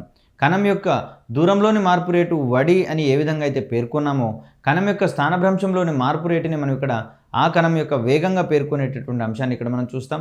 ఈ వేగం అనేది స్థానభ్రంశంతో ఆధారపడినటువంటి అంశం కాబట్టి ఈ సందర్భంలో స్థానభ్రంశం మాదిరిగానే వేగాన్ని కూడా మనం ఒక సదిశ రాశిగా పరిగణిస్తాం. ఈ క్రమంలో వేగము ఈజ్ ఈక్వల్ టు స్థానభ్రంశం బై కాలము దీన్ని మనం S/T అనేటటువంటి అంశాలుగా మనం ఇక్కడ చెప్పుకుంటాం. ఇక్కడ S అనేది ఆ వస్తువు పొందినటువంటి స్థానభ్రంశాన్ని తెలియజేస్తుంది. అదేవిధంగా T అనేది ఆ వస్తువు ఎంత కాలం పాటు ప్రయాణించింది అనేటటువంటి అంశాన్ని ఇక్కడ తెలియజేస్తుంది. ఈ స్థానభ్రంశం మరియు కాలం యొక్క నిష్పత్తి విలువ మనకి ఇక్కడ వేగంతో సమానమవుతుంది అనేటటువంటి అంశాన్ని ఇక్కడ మనం చూస్తాం. ఇక్కడ వేగానికి సంబంధించినటువంటి ప్రమాణాల గురించి మాట్లాడుకుంటే దీన్ని మనం సెంటీమీటర్ పర్ సెకండ్ లేదా మీటర్స్ పర్ సెకండ్గా మాట్లాడుకుంటాం. అయితే ప్రధానంగా వాహనాలకు సంబంధించినటువంటి వేగాన్ని మాట్లాడుకోవాల్సినటువంటి పరిస్థితులలో కిలోమీటర్స్ పర్ హవర్ లేదా kmph అనేటటువంటి ప్రమాణాలతో ఇక్కడ మనం మాట్లాడుకుంటున్నాం. అదేవిధంగా వేగము అనేటటువంటి అంశాన్ని మనం పరిగణలోకి తీసుకుంటే ఇది ధనాత్మకం కావచ్చు లేదా రుణాత్మకం కావచ్చు లేదా శూన్యమయ్యేటటువంటి పరిస్థితులలో కూడా ఇక్కడ మనం వేగాన్ని పరిగణలోకి తీసుకుంటాం. ఇది కేవలం వేగం అనేది సదిశ రాశిగా పరిగణిస్తున్నాం కాబట్టే ఇక్కడ వేగం అనేది ధనాత్మకము లేదా రుణాత్మకము లేదా శూన్యమయ్యేటటువంటి పరిస్థితులు మనం ఇక్కడ గమనించవచ్చు. ఇక్కడ సరళ రేఖ మార్గంలోని వడినే మనం ఇక్కడ వేగం అనేటటువంటి పరిస్థితులలో మనం ఇక్కడ గమనించవచ్చు. అంటే ఈ క్రమంలో కనుక మనం ప్రశ్నని ఎదుర్కొనే సందర్భాన్ని కనుక మనం పరిశీలించినట్లయితే ఏ సందర్భంలో వడి మరియు వేగముల యొక్క విలువ సమానం అవుతుంది అనే ఓరియంటేషన్లో క్వశ్చన్ ఎక్స్పెక్ట్ చేయవచ్చు. దీనికి సంబంధించినటువంటి సమాధానంగా వస్తువు అనేది సరళ రేఖా మార్గంలో ప్రయాణించేటటువంటి క్రమంలో వడి మరియు వేగం అనేది రెండు సమానంగా ఉంటాయని, మిగిలిన అన్ని పరిస్థితులలో వేగం యొక్క విలువ వడి కంటే తక్కువగా ఉంటుంది అనేటటువంటి అంశాన్ని ఇక్కడ మనం గమనించవచ్చు. దీన్నే మనం వేగం యొక్క పరిమాణం అనేది less than or equal to వడి, అంటే ఇక్కడ వేగము మరియు వడి అనేది సమానంగా ఉండవచ్చు లేదా వేగం అనేది వడి కంటే తక్కువగా ఉండేటటువంటి సందర్భాన్ని ఇక్కడ మనం గమనించవచ్చు. అదేవిధంగా సగటు వడి మరియు సగటు వేగాలకు సంబంధించినటువంటి అంశాలను కనుక మనం పరిశీలించినట్లయితే సగటు వడి అనేది ఇక్కడ వడి యొక్క నిర్ణీత కాల వ్యవధులలో వస్తువు ప్రయాణించినటువంటి మొత్తం దూరాన్ని మరియు అది ప్రయాణించినటువంటి కాలం యొక్క నిష్పత్తితో కనుక మనం ఇక్కడ గమనించినట్లయితే సగటు వడిగా మనం ఇక్కడ చెప్పుకుంటాం. దీన్ని ప్రయాణించినటువంటి మొత్తము దూరము బై ప్రయాణించినటువంటి మొత్తం కాలంగా ఇక్కడ చెప్పుకుంటాం. సో దీన్ని మనం ఇక్కడ సగటు వడి అనేటటువంటి పదజాలంతో మనం ఇక్కడ సూచిస్తున్నాం. అదేవిధంగా సగటు వేగానికి సంబంధించినటువంటి అంశాలు కనుక మనం పరిశీలించినట్లయితే వస్తువుల యొక్క స్థానభ్రంశము మరియు ప్రయాణించినటువంటి కాలంలో మొత్తం కాలంలో యొక్క నిష్పత్తిని ఇక్కడ మనం సగటు వేగంగా మనం ఇక్కడ చెప్పుకుంటున్నాం. అంటే వస్తువు నిర్ణీత కాలంలో ఎంతకాలం ప్రయాణించి అది పొందినటువంటి స్థానభ్రంశాల యొక్క మొత్తాన్ని అది ప్రయాణించినటువంటి మొత్తం కాలంతో కనుక భాగించినట్లయితే ఇక్కడ సగటు వేగం వచ్చేటటువంటి అంశాన్ని ఇక్కడ మనం గమనించవచ్చు. వస్తువుల యొక్క స్థానభ్రంశము మరియు ప్రయాణించినటువంటి మొత్తం కాలాల యొక్క నిష్పత్తిని మనం ఇక్కడ సగటు వేగంగా మనం ఇక్కడ చెప్పుకుంటున్నాం. ఇక్కడ వేగము, వడి, స్థానభ్రంశము, దూరంల తర్వాత చలనంలో అత్యంత ముఖ్యమైనటువంటి ఒక అంశంగా త్వరణానికి సంబంధించినటువంటి అంశాన్ని ఇక్కడ మనం గమనించవచ్చు. సో త్వరణం అనేది గమనంలో ఉన్న వస్తువు యొక్క వేగంలోని మార్పు రేటుని మనం ఇక్కడ త్వరణంగా పేర్కొంటున్నాము. అంటే గమనంలో ఉండేటటువంటి క్రమంలో ఆ వస్తువు యొక్క వేగంలో మార్పు రేటు ఏ విధంగా ఉందో తెలిపేటటువంటి ఒక క్రమాన్ని మనం ఇక్కడ త్వరణానికి సంబంధించినటువంటి అంశంగా చూస్తున్నాం. సో ఈ క్రమంలో త్వరణాన్ని మనం స్మాల్ a అనే అక్షరంతో సూచిస్తాము. వేగంలోని మార్పు రేటును మనం ఇక్కడ త్వరణంగా పేర్కొంటున్నాం కాబట్టి వేగంలోని మార్పు బై కాలంలోని మార్పుగా మనం ఇక్కడ త్వరణానికి సంబంధించినటువంటి అంశాన్ని చూస్తాం. దీన్నే మనం v2 minus v1 by t2 minus t1 అనేటటువంటి అంశంగా చూడవచ్చు. దీన్నే మరొక రకంగా రాసినట్లయితే డెల్టా v బై డెల్టా tగా మనం ఇక్కడ చెప్పుకుంటాం. డెల్టా v అనేది వేగంలోని మార్పును తెలియజేస్తే డెల్టా t అనేది కాలంలోని మార్పును తెలియజేసేటటువంటి అంశాలుగా ఇక్కడ మనం చూస్తాం. ప్రధానంగా త్వరణానికి సంబంధించినటువంటి ప్రమాణాల మీద కూడా మనకి ఇక్కడ గతంలో ప్రశ్నలు రావడం జరిగింది కాబట్టి ఇక్కడ సెంటీమీటర్ పర్ సెకండ్ స్క్వేర్ లేదా మీటర్ పర్ సెకండ్ స్క్వేర్ అనేటటువంటివి త్వరణానికి సంబంధించినటువంటి ప్రమాణాలుగా మనం ఇక్కడ చెప్పుకుంటాం. ఇక్కడ త్వరణం అనేది ఏ సందర్భంలో ధనాత్మకంగా ఉంటుంది, ఏ సందర్భంలో రుణాత్మకంగా ఉంటుంది, అదేవిధంగా అది శూన్యమయ్యేటటువంటి పరిస్థితుల మీద కూడా మనకి ఇక్కడ గతంలో ప్రశ్నలు రావడం జరిగింది. గమనంలో ఉన్న వస్తువు యొక్క వేగంలోని మార్పు రేటు పెరుగుతున్నట్లయితే దాన్ని ధనత్వరణంగా చెప్పుకుంటాం. ఈ క్రమంలో ధనత్వరణాన్ని కలిగి ఉండేటటువంటి వస్తువులకు ఉదాహరణలుగా కనుక మనం ఇక్కడ చెప్పుకోవాల్సి వస్తే ఇది నిశ్చల స్థితిలో ఉన్నటువంటి నిశ్చల స్థితి నుంచి బయలుదేరినటువంటి ఏ వాహనమైనా సరే మనకి ఇక్కడ ధనత్వరణంతో ఉందనేటటువంటి అంశాన్ని ఇక్కడ మనం గమనించవచ్చు. ఈ క్రమంలో విమానాశ్రయం నుంచి బయలుదేరినటువంటి విమానం పొందే త్వరణమైన, బస్టాండ్ నుంచి బయలుదేరేటటువంటి బస్సు పొందేటటువంటి త్వరణమైన ఇక్కడ మనకు ధనాత్మకంగా ఉంటుంది అనేటటువంటి అంశాన్ని ఇక్కడ మనం గమనించాలి. సో ఈ ఓరియంటేషన్లో క్వశ్చన్ కనుక మనం ఎక్స్పెక్ట్ చేసినట్లయితే ఆగి ఉన్న స్థితి నుంచి బయలుదేరినటువంటి వాహనము ఏ త్వరణాన్ని పొందుతుందనే ఓరియంటేషన్లో క్వశ్చన్ రావచ్చు. లేదా క్రింది వానిలో ధనత్వరణాన్ని పొంది ఉన్నటువంటి సందర్భాన్ని గుర్తించండి, లేదా ధనత్వరణాన్ని పొందేటటువంటి సందర్భం కానిదేదనే ఓరియంటేషన్లో కూడా మనకి ఇక్కడ క్వశ్చన్ వచ్చేటటువంటి దాఖలాలు ఉన్నాయి. కాబట్టి ధనత్వరణానికి సంబంధించి గమనంలో ఉన్నటువంటి వస్తువు యొక్క వేగం అనేది పెరుగుతూ ఉన్నటువంటి క్రమంలో ఇక్కడ అది ధనత్వరణాన్ని కలిగి ఉంటుంది అనేటటువంటి అంశాన్ని ఇక్కడ మనం గమనించాలి. సో ఉదాహరణలు కనుక గమనించినట్లయితే నిశ్చల స్థితి నుంచి బయలుదేరినటువంటి ఏ వాహనమైనా లేదా వస్తువు అయినా సరే ధనత్వరణాన్ని కలిగి ఉంటుందనే అంశాన్ని ఇక్కడ మనం గుర్తుంచుకోవాలి. అదేవిధంగా రుణత్వరణానికి సంబంధించినటువంటి అంశాన్ని కనుక మనం పరిశీలించినట్లయితే గమనంలో ఉన్నటువంటి వస్తువు యొక్క వేగంలోని మార్పు రేట్ అనేది క్రమక్రమంగా తగ్గేటటువంటి పరిస్థితులలో అది రుణత్వరణాన్ని కలిగి ఉందనేటటువంటి అంశాన్ని ఇక్కడ మనం గమనిస్తాం. సో రైల్వే స్టేషన్ కానివ్వండి లేదా బస్ స్టాండ్ని కానీ సమీపించేటటువంటి క్రమంలో రైలులో ఉండేటటువంటి వేగం అనేది క్రమక్రమంగా తగ్గుతుంది కాబట్టి, అదేవిధంగా బస్సు యొక్క వేగం కూడా తగ్గుతుంది కాబట్టి ఈ సందర్భంలో దాని యొక్క త్వరణంలో మార్పు అనేది తగ్గుతూ రుణత్వరణంగా పరిణమించేటటువంటి క్రమాన్ని ఇక్కడ మనం చూస్తాం. సో గమనంలో ఉన్నటువంటి వాహనము బ్రేక్ వేసినా లేదా స్టేషన్ సమీపించేటటువంటి క్రమంలో దానిలో మనం రుణత్వరణాన్ని అబ్జర్వ్ చేయవచ్చు. ఈ క్రమంలో మనకు ప్రశ్నను అడిగేటటువంటి క్రమాన్ని కనుక మనం గమనించినట్లయితే క్రింది వానిలో రుణత్వరణాన్ని కలిగి ఉన్నటువంటి సందర్భాన్ని గమనించండి, లేదా రుణత్వరణం కాని సందర్భాన్ని గమనించండి అనే ఓరియంటేషన్లో మనకి ఇక్కడ క్వశ్చన్ పడేటటువంటి అవకాశం ఉంది. కాబట్టి గమనంలో ఉన్నటువంటి వాహనము దాని యొక్క స్పీడ్ను తగ్గించుకుంటూ నిశ్చల స్థితికి వచ్చేటటువంటి క్రమంలో లేదా బ్రేక్ అప్లై చేసినటువంటి క్రమంలో అది రుణత్వరణాన్ని పొందేటటువంటి క్రమాన్ని ఇక్కడ మనం గమనిస్తాం. ఇక్కడ వస్తువు అనేది సమాన కాల వ్యవధుల్లో గమనంలో ఉన్నటువంటి వస్తువు యొక్క వేగంలోని మార్పు అనేది సమానంగా ఉంటే ఆ త్వరణాన్ని మనం ఇక్కడ సమత్వరణం అనేటటువంటి అంశంగా మనం ఇక్కడ చూస్తాం. ఈ సమత్వరణం కాకుండా ఒకవేళ సమాన కాల వ్యవధుల్లో గమనంలో ఉన్నటువంటి వస్తువు యొక్క వేగంలోని మార్పు సమానంగా లేనటువంటి పరిస్థితులలో అక్కడ వచ్చేటటువంటి త్వరణాన్ని మనం ఇక్కడ అసమత్వరణం అనేటటువంటి అంశంగా మనం ఇక్కడ చూస్తాం. సమవేగంతో ప్రయాణిస్తున్నటువంటి వస్తువు యొక్క త్వరణం అనేది శూన్యం అవుతుంది అనేటటువంటి అంశాన్ని ఇక్కడ మనం చూస్తున్నాం. అదేవిధంగా విరామ స్థితిలో లేదా నిశ్చల స్థితిలో ఉన్నటువంటి వస్తువు యొక్క వేగము, త్వరణం ఇవన్నీ కూడా శూన్యమయ్యేటటువంటి పరిస్థితిని కూడా మనం గమనిస్తున్నాం. కాబట్టి క్రింది ఏ సందర్భంలో వస్తువు యొక్క లేదా వాహనం యొక్క త్వరణము శూన్యం అవుతుంది అనే ఓరియంటేషన్లో మనం ఇక్కడ క్వశ్చన్ ఎక్స్పెక్ట్ చేయవచ్చు. దీనికి సమాధానంగా వస్తువు అనేది సమవేగంతో ప్రయాణిస్తున్నప్పుడు దాని యొక్క త్వరణం అనేది శూన్యం అవుతుంది. అదేవిధంగా వస్తువు విరామ స్థితిలో లేదా నిశ్చల స్థితిలో ఉన్నటువంటి సందర్భంలో కూడా ఇక్కడ త్వరణం అనేది శూన్యం అవుతుంది. కాబట్టి ఆ సందర్భాల ఆధారంగా మనకు వచ్చినటువంటి క్వశ్చన్ యొక్క ఆన్సర్ని మనం ఇక్కడ గుర్తించవచ్చు. అదేవిధంగా ఈ వాహనాల యొక్క వేగాన్ని పెంచేటటువంటి క్రమంలో లేదా తగ్గించేటటువంటి క్రమంలో మనకు వాహనాలలో అమర్చబడి ఉన్నటువంటి పరికరాన్ని మనం ఇక్కడ యాక్సిలరేటర్గా చెప్పుకుంటాం. ఈ యాక్సిలరేటర్ని రైజ్ చేసినటువంటి క్రమంలో వాహనం యొక్క వేగం పెరుగుతుంది. అదేవిధంగా దాన్ని యాక్సిలరేటర్ యొక్క రైజ్ తగ్గించేటటువంటి క్రమంలో వాహనం యొక్క వేగం తగ్గేటటువంటి క్రమాన్ని కూడా మనం ఇక్కడ చూస్తాం. ఇక్కడ ఏదైనా ఒక వస్తువు భూమి యొక్క ఉపరితలం నుంచి నిర్ణీత ఎత్తుకు విసిరివేయబడిన లేదా చేర్చిన తర్వాత అది స్వేచ్ఛగా భూమి మీదకి జారవిడ్చేటటువంటి క్రమంలో అది స్వేచ్ఛగా పతనం చెందుతుంది అనేటటువంటి అంశాన్ని ఇక్కడ మనం చూస్తాం. ఏదైనా వస్తువుని నిలువుగా లేదా కొంత ఎత్తుకు వెళ్ళే వరకు దాన్ని విసిరినట్లయితే, బాహ్యబలాన్ని ప్రయోగించి విసిరినట్లయితే అది దాని యొక్క వేగము శూన్యం అయ్యేంత వరకు గాలిలో పైకి వెళ్తుంది. ఎక్కడైతే దాని యొక్క వేగము శూన్యం అవుతుందో ఆ సందర్భం నుంచి అది కింది వైపుకి పడేటటువంటి క్రమాన్ని ఇక్కడ మనం చూస్తాం, లేదా భూమి వైపుకు పడేటటువంటి క్రమాన్ని ఇక్కడ మనం చూస్తాం. ఈ క్రమంలో అది స్వేచ్ఛగా పతనం చెందుతుంది అనేటటువంటి అంశాన్ని ఇక్కడ మనం గమనించాలి. స్వేచ్ఛాపతన వస్తువు యొక్క తొలి వేగం అనేది శూన్యమవుతుంది. ఇది నిర్ణీత ఎత్తుకు చేరిన తర్వాత భూమి వైపుకు ప్రయాణించేటటువంటి క్రమంలో అక్కడ తుది వేగం అనేది శూన్యమవుతుంది. ఈ క్రమాన్ని కూడా మనం ఇక్కడ గమనిస్తాం. ఇక్కడ స్వేచ్ఛాపతన వస్తువు అనేది భూమిని చేరేటటువంటి క్రమంలో గరిష్ట వేగాన్ని పొందుతుంది. భూమిని చేరిన తర్వాత దాని యొక్క వేగం అనేది శూన్యమవుతుంది అనేటటువంటి అంశాన్ని ఇక్కడ మనం చూస్తాం, ఎందుకంటే అది నిశ్చల స్థితికి వస్తుంది కాబట్టి. స్వేచ్ఛాపతన వస్తువు పొందేటటువంటి త్వరణము ఏ సమయంలోనైనా ఏ బిందువు వద్దనైనా స్థిరంగా ఉంటుంది. ఈ త్వరణం యొక్క విలువ మారదనేటటువంటి అంశాన్ని గమనించడం జరిగింది. సో భూమికి ఉండేటటువంటి ఈ రకమైనటువంటి త్వరణాన్ని మనం ఇక్కడ గురుత్వ త్వరణంగా చెప్పుకుంటాం.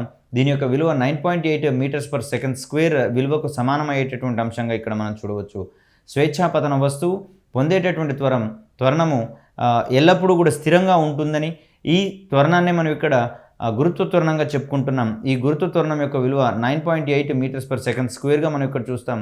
అయితే ఈ గురుత్వ త్వరణం విలువ అనేది భూమి యొక్క వ్యాసార్థాన్ని బట్టి మారుతూ ఉంటుంది కాబట్టి భూమి యొక్క అన్ని ప్రాంతాల వద్ద గురుత్వ త్వరణం యొక్క విలువ సమానంగా ఉండదు అనేటటువంటి అంశాన్ని ఇక్కడ మనం గమనించాలి. భూమి యొక్క ఉపరితలం నుంచి నిర్ణీత ఎత్తుకు పోయేటటువంటి క్రమంలో గురుత్వ త్వరణం యొక్క విలువ మారుతుందనేటటువంటి క్రమాన్ని ఇక్కడ మనం చూస్తాం. అదేవిధంగా సరళ రేఖా మార్గంలో సమత్వరణంతో ప్రయాణించేటటువంటి వస్తువుల యొక్క చలన సమీకరణాలకు సంబంధించినటువంటి అంశాల మీద మనకు గతంలో ప్రశ్నలు రావడం జరిగింది. దీంట్లో ఉన్నటువంటి టెర్మినాలజీని కనుక మనం పరిశీలించినట్లయితే యు అనేది వస్తువు యొక్క తొలి వేగాన్ని రిఫర్ చేస్తుంది, వి అనేది వస్తువు యొక్క తుది వేగాన్ని, అదేవిధంగా స్మాల్ ఏ అనేది వస్తువు యొక్క సమత్వరణాన్ని రిఫర్ చేస్తుంది అనుకుంటే ఇక్కడ టీ అనేది కాలాన్ని మరియు ఎస్ అనేది నిర్ణీత కాలంలో ఆ వస్తువు పొందినటువంటి స్థానభ్రంశంగా మనం ఇక్కడ చూస్తాం. సో ఈ అంశాలన్నింటినీ మనం ఇక్కడ చలన సమీకరణాల్లో కనుక మనం గమనించినట్లయితే v = u + at అనేది మొదటి చలన సమీకరణంగా మనం ఇక్కడ చెప్పుకుంటాం. అదేవిధంగా s = ut + ½ at² అనేది మనకి ఇక్కడ రెండవ చలన సమీకరణంగా చెప్పుకుంటాం. అదేవిధంగా మూడవ చలన సమీకరణాన్ని కనుక మనం గమనించినట్లయితే v² - u² = 2as అనేటటువంటి దాన్ని మనం ఇక్కడ మూడవ చలన సమీకరణానికి ఎగ్జాంపుల్గా మనం ఇక్కడ చూస్తాం. సో ఇక్కడ స్వేచ్ఛాపతన వస్తువుకు సంబంధించినటువంటి చలన సమీకరణాలు కనుక మనం పరిశీలించినట్లయితే ఇక్కడ స్వేచ్ఛగా క్రిందకు పడుతున్నటువంటి వస్తువుకి తొలి వేగం అనేది శూన్యమవుతుందనేటటువంటి అంశాన్ని ఇక్కడ మనం గుర్తుంచుకోవాలి. అదేవిధంగా గురుత్వ త్వరణం అనేది ధనాత్మకంగా తీసుకుంటాం. ఈ సందర్భంలో u = 0గా చెప్పుకుంటాం. తర్వాత త్వరణం యొక్క విలువను మనం ఇక్కడ పాజిటివ్గా తీసుకుంటున్నాం కాబట్టి ఈ సందర్భంలో మొదటి చలన సమీకరణం v = u + atగా దీన్ని మనం చూసుకున్న క్రమంలో ఇక్కడ స్మాల్ ఏ విలువ ధనాత్మకమైనటువంటి గురుత్వ త్వరణం విలువకు సమానం అవుతుంది కాబట్టి ఏ విలువ జీకి సమానం అవుతుంది. అదేవిధంగా u విలువ అనేది శూన్యం అవుతుంది కాబట్టి దీన్ని మనం v = gt మనం ఇక్కడ చెప్పవచ్చు. అదేవిధంగా రెండవ చలన సమీకరణం యొక్క రూపాన్ని కనుక మనం పరిశీలించినట్లయితే అది నిర్ణీత ఎత్తు నుంచి కిందికి పడుతుంది కాబట్టి s = ut + ½ at² నుంచి u విలువ శూన్యం ఉంది, అదేవిధంగా ఏ విలువ జీకి సమానమైంది కాబట్టి మొత్తంగా స్మాల్ h = ½ gt² అనేటటువంటి దాన్ని ఇక్కడ మనం చూస్తాం. h అనేది ఇక్కడ స్వేచ్ఛగా పతనం అయ్యేటటువంటి వస్తువు నిర్ణీత ఎత్తు నుంచి భూమి యొక్క ఉపరితలాన్ని చేరేటటువంటి దూరంగా మనం ఇక్కడ పరిగణిస్తాం. అదేవిధంగా మూడవ చలన సమీకరణాన్ని కనుక మనం ఇక్కడ పరిశీలించినట్లయితే v² = 2gh అనేది మనకి ఇక్కడ మూడవ చలన సమీకరణంగా మనం ఇక్కడ చూడవచ్చు. అదేవిధంగా నేల నుండి నిట్టనిలువుగా పైకి ప్రక్షేపించినటువంటి వస్తువు యొక్క గురుత్వ త్వరణం విలువను -gగా తీసుకునేటటువంటి సందర్భంలో నేల నుంచి నిట్టనిలువుగా పైకి ప్రక్షేపించినటువంటి వస్తువుకు సంబంధించినటువంటి చలన సమీకరణాలు కనుక మనం ఇక్కడ పరిశీలించినట్లయితే v = u - gt అనేది మొట్టమొదటి చలన సమీకరణంగా చెప్పుకుంటాం.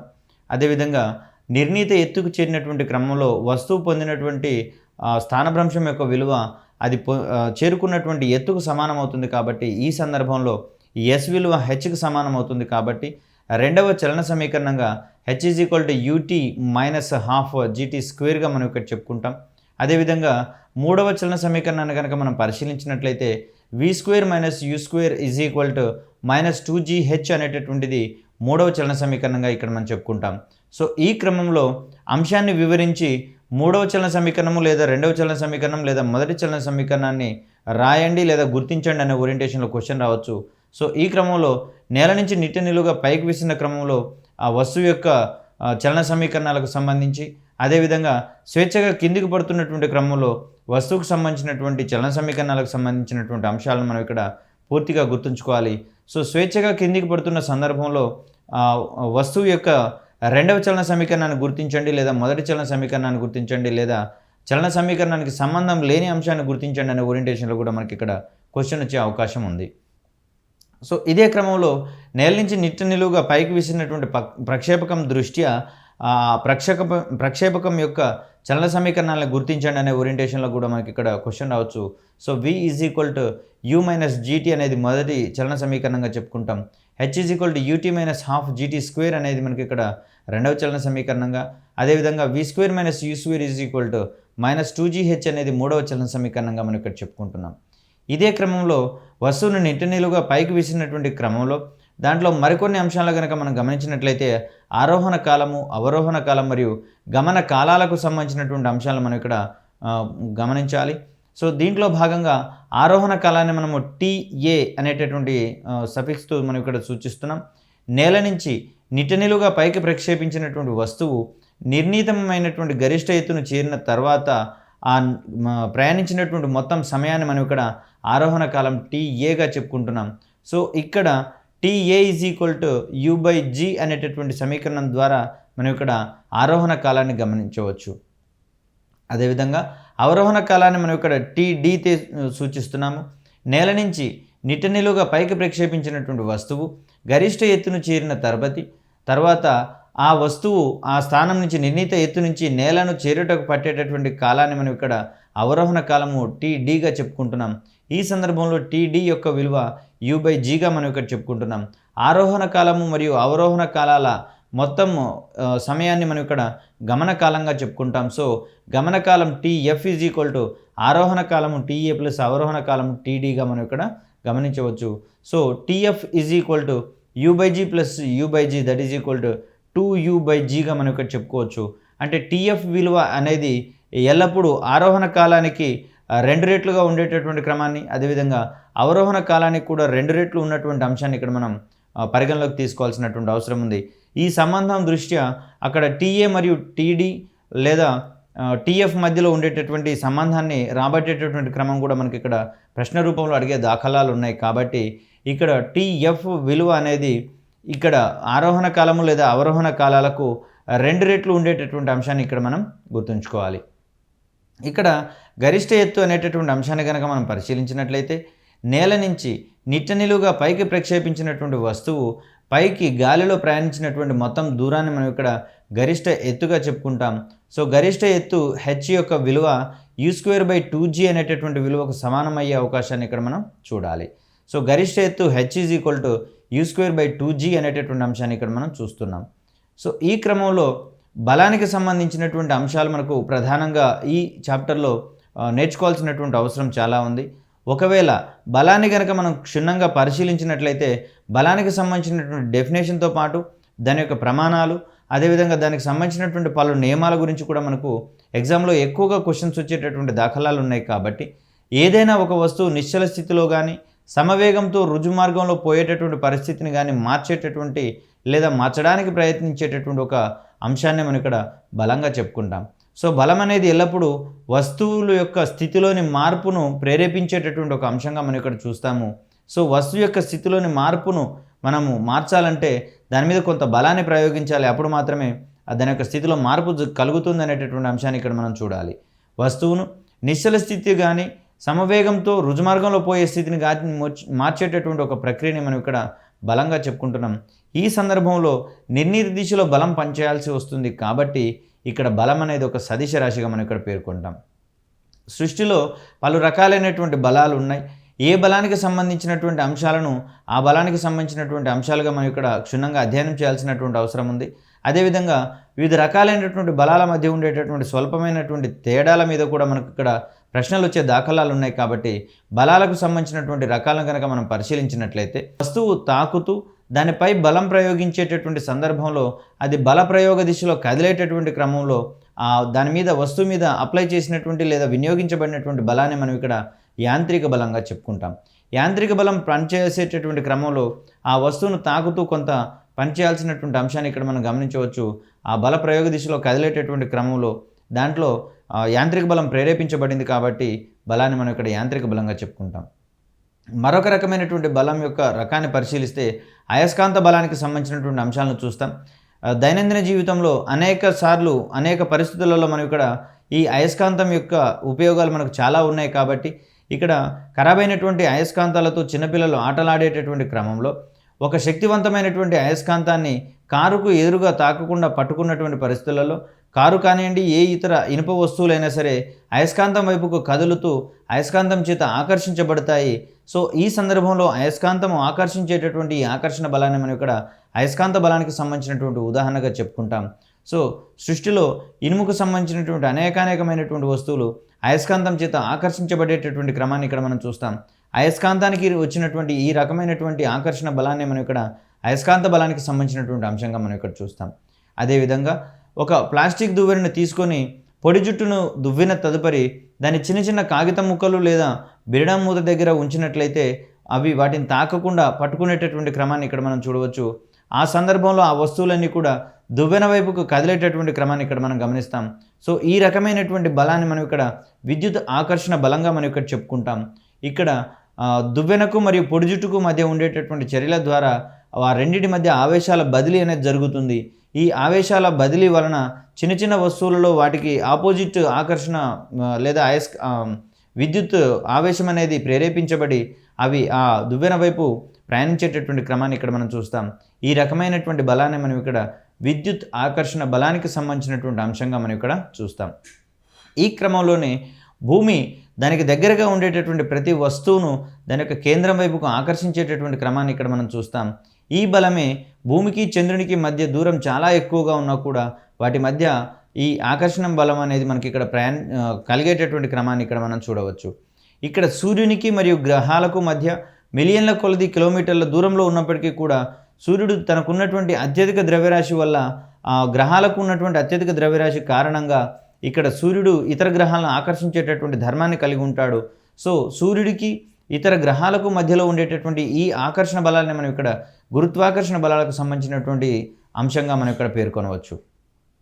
సో ఈ క్రమంలోనే న్యూటన్ మహాశయుడు అందించినటువంటి మొదటి గమన సూత్రాన్ని సంబంధించినటువంటి అంశాలను, వాటి యొక్క అనుప్రయుక్తమైనటువంటి అంశాలను, అదేవిధంగా న్యూటన్ మొదటి గమన నియమము అందించినటువంటి జడత్వానికి సంబంధించినటువంటి ప్రాథమిక అంశాలను మనం ఇక్కడ నేర్చుకోవాల్సినటువంటి అవసరం ఉంది. న్యూటన్ మొదటి గమన నియమం ప్రకారము ప్రతి వస్తువు దాని స్థితిని మార్చుకోవడానికి ఏ బాహ్యబలం పనిచేయనటువంటి పరిస్థితులలో అది ఏ స్థితిలో ఉంటే ఆ స్థితిలోనే ఉండేటటువంటి అంశాలను పరిశీలిస్తుంది. కాబట్టి ఈ క్రమమైనటువంటి ధర్మాన్ని మనం ఇక్కడ న్యూటన్ మొదటి గమన సూత్రంగా మనం ఇక్కడ చెప్పుకుంటాం. ఏ బాహ్యబలం పనిచేయనటువంటి పరిస్థితులలో నిశ్చల స్థితిలో ఉండేటటువంటి వస్తువు నిశ్చల స్థితిలోను, సమవేగంతో ప్రయాణించేటటువంటి వస్తువు సమవేగంతో ప్రయాణించేటటువంటి పరిస్థితిలోనూ ఉండిపోతుంది. కాబట్టి ఈ రకమైనటువంటి అంశాన్ని మనం ఇక్కడ న్యూటన్ మొదటి గమన సూత్రంగా చెప్పుకుంటాం. సో బాహ్యబలం పనిచేయనటువంటి పరిస్థితులలో వస్తువు మీద కలిగేటటువంటి చర్యలను ఇక్కడ మనం ఒక టెర్మినాలజీ ఆధారంగా చెప్పుకుంటాం. దీన్ని మనం జడత్వంగా చెప్పుకుంటాం. ఏ బాహ్యబలం పనిచేయనటువంటి పరిస్థితులలో నిశ్చల స్థితిలో ఉన్నటువంటి వస్తువు నిశ్చల స్థితిలోను, సమవేగంతో రుజుమార్గంలో ప్రయాణించేటటువంటి వస్తువు అదే గమన స్థితిలోను ఉండిపోయేటటువంటి వస్తువు యొక్క ధర్మాన్ని మనం ఇక్కడ జడత్వంగా చెప్పుకుంటాం. సో వస్తువు మీద జడత్వం పనిచేసేటటువంటి క్రమంలో దాని మీద ఏ బాహ్యబలం పనిచేయకూడదు అనేటటువంటి అంశాన్ని ఇక్కడ మనం ఒక కండిషన్గా గుర్తుంచుకోవాలి.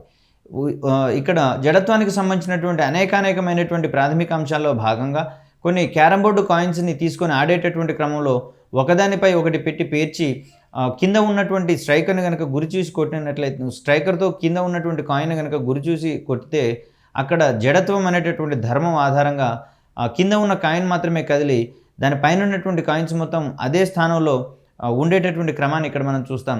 కేవలం కొట్టినటువంటి కాయిన్ మాత్రమే తన యొక్క స్థితిలోని మార్పుని అక్కడ మార్చుకొని బయటకు వచ్చేస్తుంది, కానీ దాని మీద ఉన్నటువంటి ఇక్కడ మిగతా కాయిన్స్ అనేవి దాని యొక్క స్థితిలోని మార్పును అవి గ్రహించలేవు. కాబట్టి అదే స్థితిలోకి వచ్చేసి నిశ్చల స్థితిలో ఉండేటటువంటి పరిస్థితిని మనం ఇక్కడ గమనించవచ్చు. సో ఇది మనకు జడత్వానికి సంబంధించినటువంటి బెటర్ ఎగ్జాంపుల్గా మనం ఇక్కడ చూస్తాం. అదేవిధంగా సిటీ బస్సులో నిలబడి ఉన్నటువంటి వ్యక్తి అది హఠాత్తుగా ఎక్కువ వేగంతో కదిలేటటువంటి క్రమంలో ఇక్కడ వ్యక్తి అనేవాడు వెనక్కి పడిపోయేటటువంటి క్రమాన్ని ఇక్కడ మనం చూస్తాం. దీనికి కారణంగా ఇది నిశ్చల స్థితికి సంబంధించినటువంటి జడత్వంగా మనం ఇక్కడ చెప్తాం. ఇక్కడ సిటీ బస్ అనేది నిశ్చల స్థితిలో ఉన్నటువంటి పరిస్థితులలో దాంట్లో ఎక్కువ ఉన్నటువంటి ప్రయాణికులు కూడా బస్సు మాదిరిగానే నిశ్చల స్థితిలో ఉంటారు. ఎప్పుడైతే బస్సు అనేది సడన్గా ముందుకు కదులుతుందో అది తన యొక్క స్థానాన్ని మార్చుకుంటుంది, కానీ దాంట్లో ఉండేటటువంటి ప్రయాణికులు తమ యొక్క పరిస్థితిని మార్చుకోలేరు. కాబట్టి తమ యొక్క స్థితిని మార్చుకోలేనటువంటి క్రమంలో అక్కడ బస్సులో వెనుకకు పడేటటువంటి క్రమాన్ని ఇక్కడ మనం గమనిస్తాం. సో దీన్నే మనం ఇక్కడ నిశ్చల స్థితికి సంబంధించినటువంటి జడత్వంగా పేర్కొంటాం. ఇక్కడ కదులుతున్నటువంటి బస్సులో నిలబడినటువంటి వ్యక్తి బస్సు హఠాత్తుగా ఆగినటువంటి సందర్భంలో ముందుకు పడిపోతాడు. దీనికి కారణమైనటువంటి జడత్వాన్ని గుర్తించండి అనే ఓరియంటేషన్ మనకి ఇక్కడ ప్రశ్నలు వచ్చే దాఖలాలు ఉన్నాయి.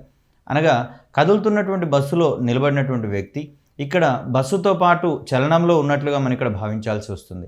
సడన్గా బస్సు కనుక బ్రేక్ వేసినటువంటి పరిస్థితులలో బస్సు ఆగుతుంది, కానీ బస్సులో ఉన్నటువంటి వ్యక్తి హఠాత్తుగా తన స్థితిలో వచ్చేటటువంటి మార్పును అంగీకరించలేడు లేదా రిసీవ్ చేసుకోని క్రమంలో ఇక్కడ తను అదే క్రమంలో ముందుకు పడిపోయేటటువంటి క్రమాన్ని ఇక్కడ మనం చూస్తాం.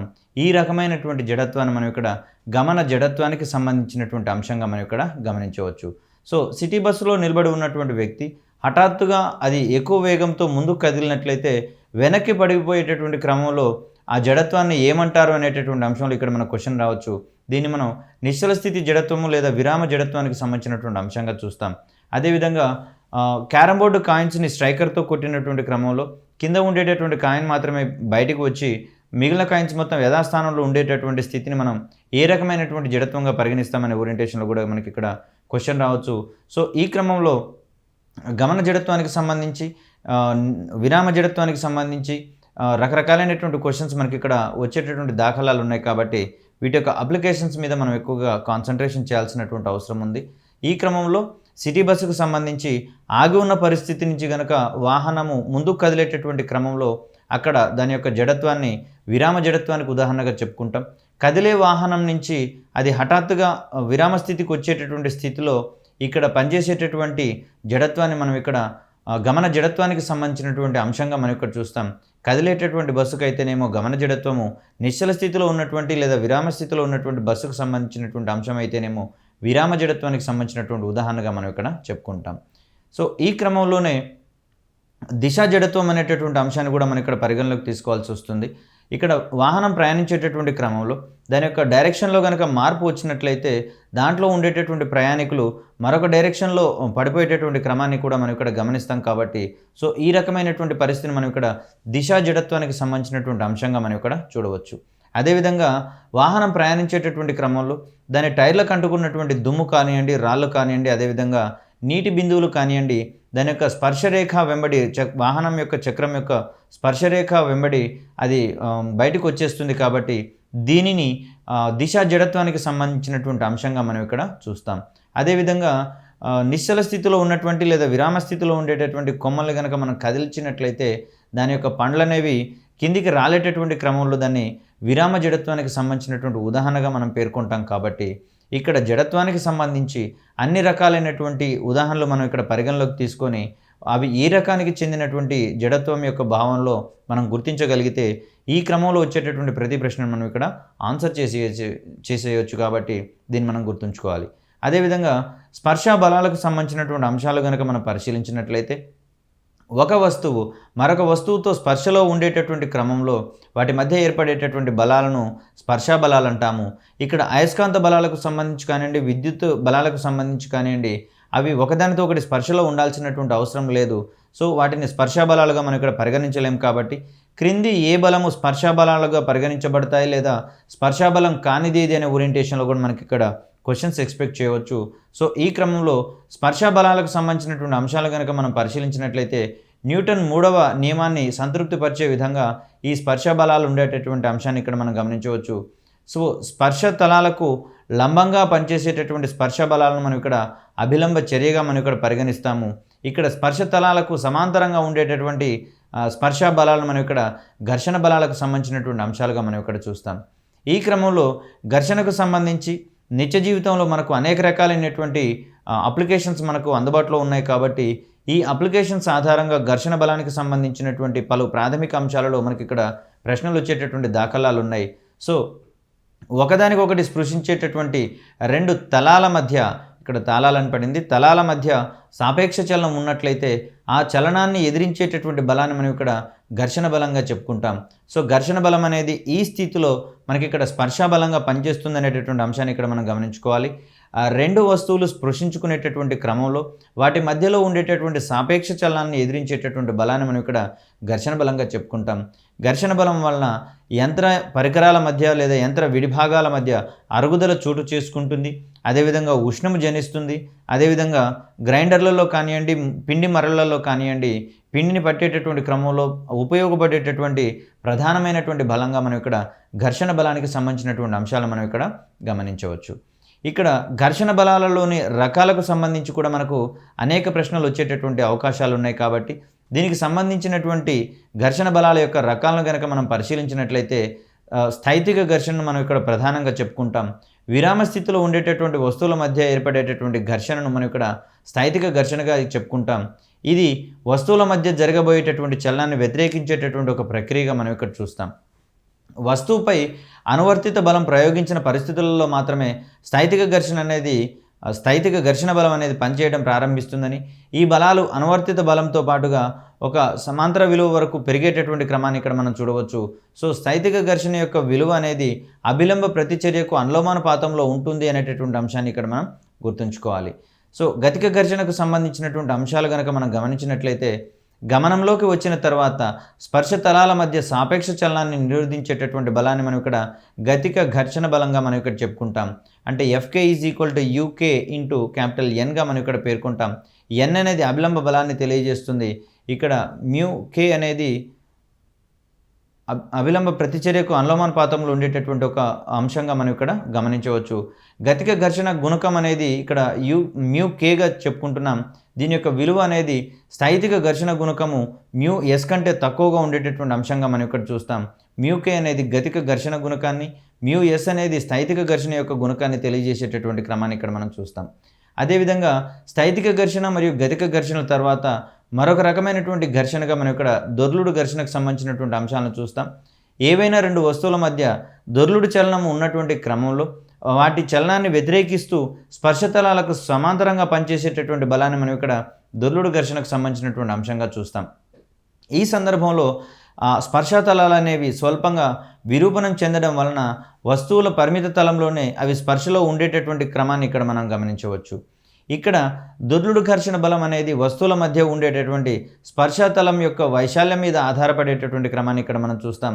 ఘర్షణ బలాలన్నింటిలోకి దొర్లుడు ఘర్షణ బలం యొక్క విలువ అతి తక్కువగా ఉండేటటువంటి క్రమాన్ని ఇక్కడ మనం చూస్తాం. ఎందుకంటే ఈ సందర్భంలో అవి ఒకదానితో ఒకటి స్పర్శలో ఉండేటటువంటి తలం యొక్క వైశాల్యం అనేది కనిష్టంగా ఉంటుంది. కాబట్టి ఈ సందర్భంలో దొర్లుడు ఘర్షణ యొక్క బలం మిగిలిన ఘర్షణ బలాల కంటే కూడా తక్కువగా ఉండేటటువంటి క్రమాన్ని ఇక్కడ మనం చూడవచ్చు. ఇక్కడ దొర్లుడు ఘర్షణకు సంబంధించినటువంటి నియమాలను కనుక మనం పరిశీలించినట్లయితే దొర్లుడు ఘర్షణ విలువ స్పర్శలో ఉన్నటువంటి తలాల యొక్క వైశాల్యం మీద ఆధారపడి ఉండేటటువంటి అంశంగా చూస్తాం. దొర్లే వస్తువు దొర్లుతున్నటువంటి తలం యొక్క ఆకారాన్ని మార్పు చేసేటటువంటి క్రమాన్ని కూడా మనం ఇక్కడ గమనించవచ్చు. అందువలన తలంలోని పదార్థం అనేది దొర్లేటటువంటి క్రమాన్ని వ్యతిరేకించేటటువంటి క్రమాన్ని ఇక్కడ మనం గమనించవచ్చు. సో దొర్లుడు ఘర్షణ అనేది దొర్లేటటువంటి వస్తువు యొక్క వ్యాసార్థం మీద కూడా ఆధారపడి ఉంటుందని, వ్యాసార్థం ఎక్కువైన కొలది దొర్లుడు ఘర్షణ అనేది తక్కువగా ఉంటుందనేటటువంటి అంశాన్ని ఇక్కడ మనం గమనించాలి. సో వ్యాసార్థం ఎక్కువైనటువంటి క్రమంలో దొర్లుడు ఘర్షణ తక్కువగా ఉంటుంది. క్రింది ఏ అంశం మీద దొర్లుడు ఘర్షణ అనేది ఆధారపడి ఉంటుందనే ఓరియంటేషన్లో కూడా మనకి ఇక్కడ క్వశ్చన్ పడేటటువంటి దాఖలాలు ఉన్నాయి. కాబట్టి ఈ దొర్లుడు ఘర్షణ అనేది స్పర్శలో ఉన్నటువంటి తలాల వైశాల్యం మీద, అదేవిధంగా తలం యొక్క ఆకారం మీద, అదేవిధంగా దొర్లుతున్నటువంటి వస్తువు యొక్క వ్యాసార్థం మీద కూడా ఆధారపడి ఉంటుందనేటటువంటి అంశాలను ఇక్కడ మనం ప్రధానంగా గుర్తుంచుకోవాలి. అదేవిధంగా దొర్లుడు ఘర్షణ అనేది లంబ ప్రతిచర్యకు అనులోమానుపాతంలో ఉంటుందనేటటువంటి క్రమాన్ని కూడా మనం ఇక్కడ గమనించవచ్చు. ఇక్కడ ప్రధానంగా ఘర్షణ వలన కలిగేటటువంటి లాభము మరియు నష్టాల మీద కూడా అనేకమైనటువంటి ప్రశ్నలు వచ్చేటటువంటి అవకాశాలు ఉన్నాయి. సో లాభాలను కనుక మనం పరిశీలించినట్లయితే నిత్య జీవితంలో ఈ ఘర్షణ లేకపోతే మనం ఎటువంటి పనులు చేయనటువంటి పరిస్థితులు మనం ఇక్కడ చూడవచ్చు. సో నడిచేటప్పుడు భూమికి మరియు చెప్పులకు మధ్య ఉండేటటువంటి ఘర్షణ బలం వలన మనం ఎటువంటి పరిస్థితులలోనూ జారిపోకుండా నడిచేటటువంటి క్రమాన్ని ఇక్కడ మనం గమనించవచ్చు. అదేవిధంగా ఘర్షణ బలాలు యంత్రాల్లో చలనాన్ని ఒక చక్రం నుంచి రెండవ చక్రానికి బెల్టుల ద్వారా అందించడంలో ఉపయోగపడేటటువంటి క్రమాన్ని చూస్తాం. ఈ క్రమంలో చక్రానికి మరియు బెల్ట్‌కు మధ్యలో ఉండేటటువంటి ఆ ఘర్షణ బలాలనేవి వల్ల ఆ బెల్ట్ తిరుగుతూ తర్వాత ఉండేటటువంటి చక్రాలను కూడా తిప్పేటటువంటి క్రమాన్ని ఇక్కడ మనం చూస్తాం. ఒకవేళ ఘర్షణ బలం యొక్క ప్రభావం గనక ఇక్కడ లేనటువంటి పరిస్థితులలో ఆ చక్రాల యొక్క శక్తి అనేది మరొక చక్రానికి అందించినటువంటి పరిస్థితులను కూడా మనం ఇక్కడ చూడవచ్చు. ఇప్పుడు సమీపంలో ఉన్నటువంటి ఏ మిల్లులో చూసినా కూడా ఈ రకమైనటువంటి అనుసంధానాలు ఎక్కువగా ఉన్నటువంటి పరిస్థితులు మనం ఇక్కడ గమనిస్తాం. అదేవిధంగా వాహనం ప్రయాణించేటటువంటి వాహనంకు బ్రేక్ వేసినటువంటి పరిస్థితులలో ఉత్పన్నమయ్యేటటువంటి ఘర్షణ బలాల వలననే అక్కడ వాహనం అనేది నిశ్చల స్థితికి వచ్చేటటువంటి అంశాన్ని కూడా మనం ఇక్కడ గమనిస్తాం. ఇక్కడ వాహనం యొక్క టైరుకి మరియు భూమికి మధ్యలో ఉండేటటువంటి ఘర్షణ బలాల ప్రభావం వల్లనే వాహనం అనేది ప్రయాణించేటటువంటి క్రమంలో ముందుకు పోయేటటువంటి క్రమాన్ని ఇక్కడ మనం చూస్తాం. అదేవిధంగా స్మూత్గా ఉండేటటువంటి సర్ఫేస్ల మీద కనుక మనం గమనించినట్లయితే ఇక్కడ ఘర్షణ బలాలు అనేవి తక్కువగా పనిచేస్తాయి కాబట్టి ఆ సందర్భంలో వాహనం స్కిడ్ అయిపోయి కింద పడిపోయేటటువంటి పరిస్థితులు మనం ఇక్కడ గమనిస్తాం. సో ఈ క్రమంలో ఘర్షణ వల్ల లాభాలతో పాటు నష్టాలను కూడా గమనించుకొని ఆ నష్టాలను నివారించేటటువంటి క్రమంలో ఏమేమి అంశాలు మనకు ఉపయోగపడతాయి అనేటటువంటివి కూడా చాలా ఇంపార్టెంట్ అయినటువంటి విషయాలుగా మనం ఇక్కడ చూడవచ్చు. అదేవిధంగా ఘర్షణ బలాలు కనుక లేనట్లయితే తాడుతో మనం ఇక్కడ వస్తువులను బంధించలేని పరిస్థితులు మనం ఇక్కడ గమనించవచ్చు. ఘర్షణ బలాల కారణంగానే గోడలోకి దింపినటువంటి మేకులు కానివ్వండి, చెక్కలోకి దింపినటువంటి మేకులు కానివ్వండి, 2-3 చెక్కలను పట్టి ఉంచేటటువంటి క్రమంలో అవి ఉపయోగపడేటటువంటి క్రమాన్ని కూడా మనం ఇక్కడ గమనించవచ్చు.